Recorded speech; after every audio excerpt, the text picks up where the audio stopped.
نحمده ونصلي ونسلم على حبيبه الكريم الأمين العزيز الرؤوف الرحيم أما بعد فأعوذ بالله من الشيطان الرجيم بسم الله الرحمن الرحيم شهر رمضان الذي أنزل فيه القرآن هدى للناس وبينات من الهدى والفرقان صدق الله العلي العظيم۔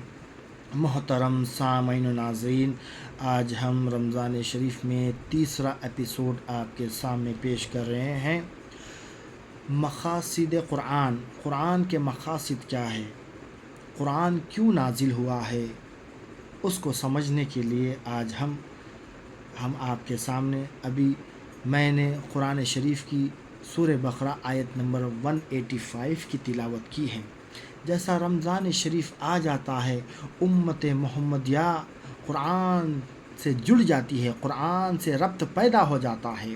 کہیں دروس قرآن کے مجالس سجتے ہیں، کہیں پر سماعت قرآن کے مجالس سجتے ہیں، اور کہیں پر خلاصہ تراویح کا اہتمام کیا جاتا ہے۔ پتہ چلا ہر جنا ہر ایک قرآن شریف سے جڑ جاتا ہے، اس سے ربط پیدا ہو جاتا ہے۔ یہ سنہرا موقع ہوتا ہے قرآن شریف کو سمجھنے کا، اور حصول ہدایت کے لیے کیا ہے، اور قرآن کا اصل مقصد کیا ہے، قرآن کا اصل مقصد کیا ہے۔ نزول قرآن کا اصل مقصد ہدایت ہے۔ ابھی میں نے آیت سورہ بقرہ کی 185 تلاوت کی ہے۔ اس میں اللہ تعالیٰ فرما رہا ہے، قرآن کو نازل کیا رمضان میں ہدی للناس، یہ لوگوں کی ہدایت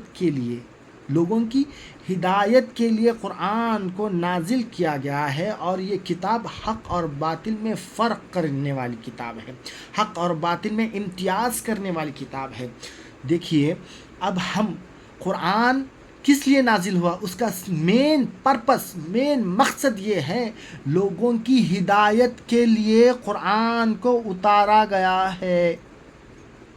ہدایت کیسے ملے گی؟ قرآن کو سمجھنے سے ہدایت ہمیں حاصل ہوتی ہے، قرآن کو سمجھنے سے ہمیں ہدایت حاصل ہوتی ہے۔ اگر ہم اگر قرآن کو دیکھیں گے، اس کے تفاسیر پڑھیں گے، تو ہمیں ہدایت حاصل ہوتی ہے، اور وہی تفاسیر پڑھنے کے لائق ہے جو سنی صحیح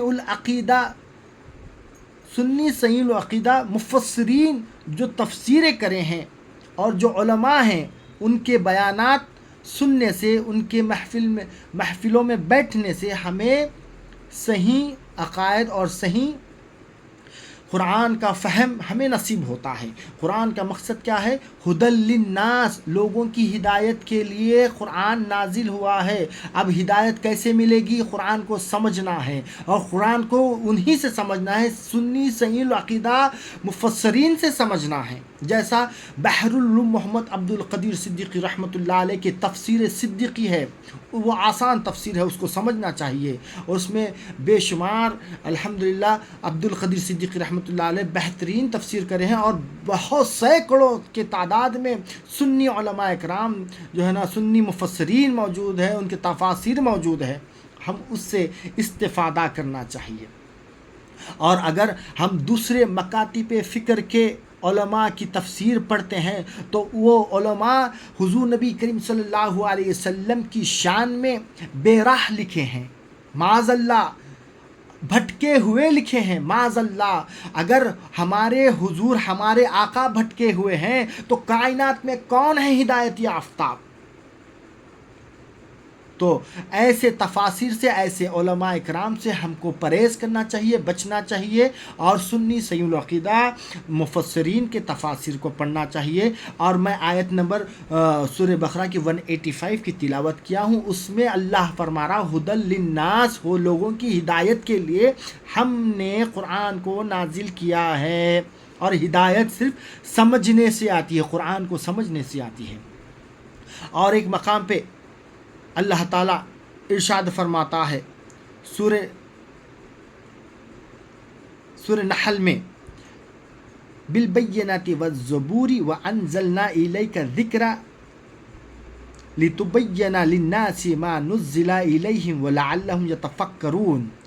اس پر اللہ تعالیٰ حضور نبی کریم صلی اللہ علیہ وسلم جو رسول حضور نبی کریم صلی اللہ علیہ وسلم جو ہمیں قرآن شریف دیے ہیں، سرکار پر اتری ہے قرآن شریف، یہ لوگوں کی ہدایت کے لیے کتاب ہے اور ثابت قدمی رہنے کے لیے قرآن اترا ہے۔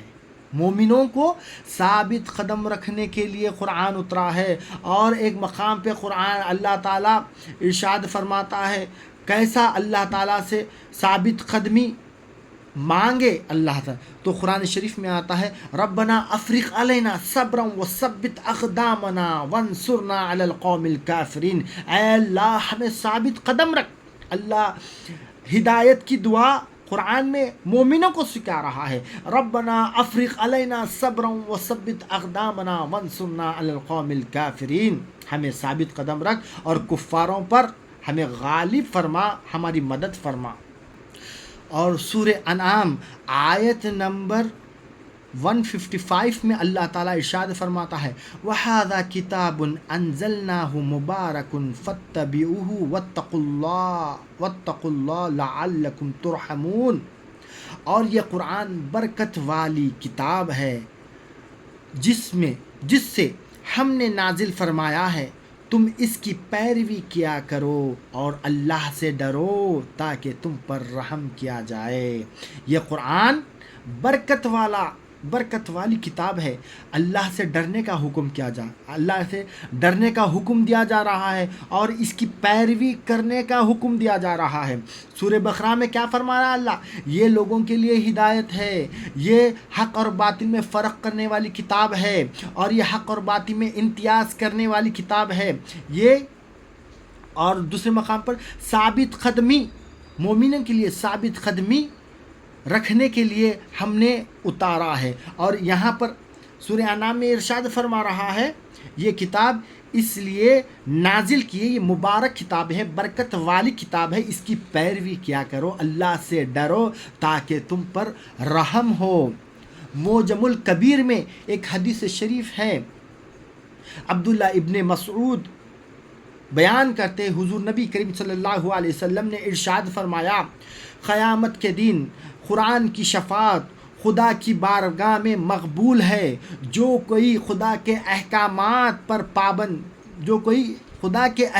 پر عمل کرتے ہوئے قرآن کو سامنے رکھتا ہے، بروز قیامت اللہ وہ قرآن اس کو جنت میں لے کے جائے گا۔ سبحان اللہ۔ دیکھیے آپ حضور نبی کریم صلی اللہ علیہ وسلم کیا ارشاد فرما رہے، جو کوئی قرآن کے احکامات پر عمل کرتے، دنیا میں عمل کرتے ہوئے زندگی گزارتا ہے تو خدا کی بارگاہ میں بروز قیامت خدا کی بارگاہ میں وہ قرآن اس شخص کی حق میں شفاعت کرے گا اور جنت میں لے کے جائے گا۔ اور ایک اس کے آگے آ رہا ہے، فرماتے ہیں پیارے مصطفیٰ صلی اللہ علیہ وسلم، اور جو کوئی قرآن کے احکامات کے برخلاف کرے گا اور قرآن کو پیچھے رکھے گا، قرآن بروز قیامت ہاک کر اسے جہنم کی طرف لے جائے گا، جہنم کی طرف۔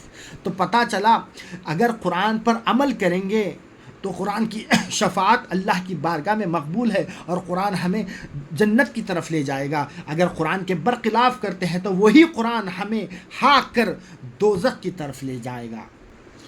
اور ایک قرآن کا مقصد یہ ہے، سورہ ابراہیم آیت نمبر 1 میں اللہ تعالیٰ ارشاد فرماتا ہے یہ قرآن ظلمت سے نور کی طرف لے جائے گا، گناہوں کی زندگی سے نیکی کی راہ پر ڈال دے گا۔ اگر قرآن کو تھامے رہیں گے تو ہم راہ راست پہ رہیں گے، صراط المستقیم کے راستے پہ رہیں گے اور راہ مسافر جنت کے راستے پہ رہیں گے اور کامیاب رہیں گے۔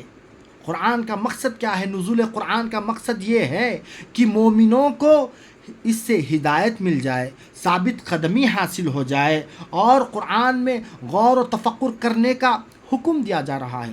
قرآن کو غور و تفکر کرو، قرآن میں غور و تفکر کرو تاکہ تمہیں پتہ چلے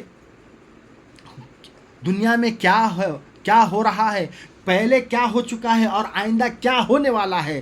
پاسٹ، پریزنٹ اور فیوچر جو بھی ہونے والا ہے، ہو رہا ہے، سارے چیزیں قرآن میں موجود ہے. اسی لیے ہمیں قرآن پر جو ہے نا غور و تفکر کرنے کی ضرورت ہے. اور قرآن ہدایت کے لیے ہے، اور قرآن ثابت قدمی مومنوں کو ثابت قدمی رکھتا ہے، اور یہ ظلمتوں سے نور کی طرف لے جاتا ہے. اور یہ کتاب ایسی کتاب ہے، حق اور باطل کے بیچ میں فرق کرنے والی کتاب ہے، تمیز کرنے والی کتاب ہے، حق اور باطل کا امتیاز بتاتی ہے. اللہ تعالیٰ سے دعا ہے اللہ تعالیٰ ہم کو قرآن پڑھ کر سمجھنے والا بنائے، سمجھ کر عمل کرنے والا بنائے. وآخر دعوانا ان الحمد للہ رب العالمین.